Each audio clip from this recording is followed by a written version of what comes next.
Hey everyone, I'm Jimmy Butts. Question for today is, how did I become a jeweler? It's a kind of funny one. I was working at a taxidermy shop in Louisiana and was in a hunting camp in Mississippi. And it turned out that one of the guys that was in the hunting camp owned a diamond distributor place. One guy owned a pawn shop and one guy was a plumber.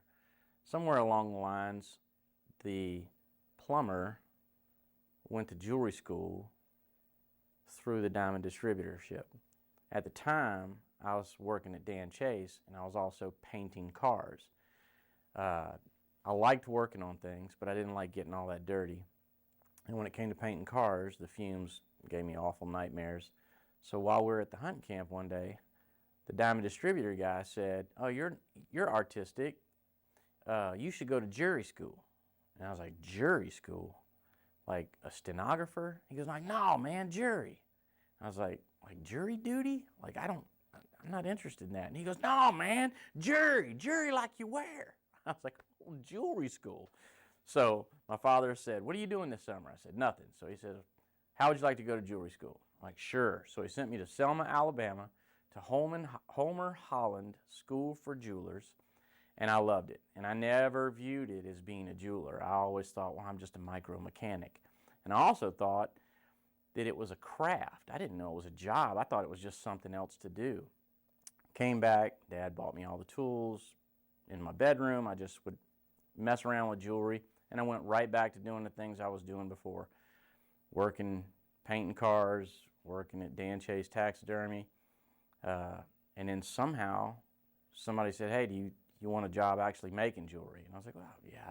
I thought that was just, I thought it was like a wood burning class. I didn't realize it was an actual job making jewelry. So I took the job, and I ended up loving it. And I had no history with jewelry whatsoever, but mechanically inclined, somewhat artistic, I guess.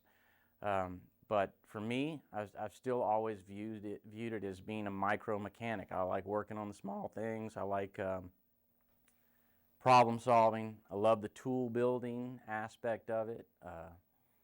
And to me, it's just probably the coolest job I've ever had.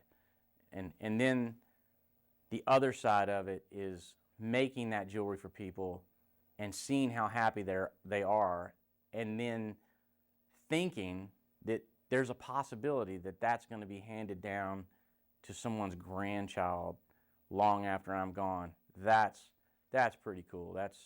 That's what interests me. As far as jewelry is concerned, I'm not particularly, I don't wear jewelry. Again, I still view it as being a micro mechanic, but I do appreciate how much the people that I make the jewelry for love it, and the joy that it brings them for those engagements or those birthdays or those Christmases, and the idea that, like I said, long after I'm gone, some little girl 2-3 generations down is going to be cherishing that ring that her grandmother or great grandmother gave her. That's why I do it.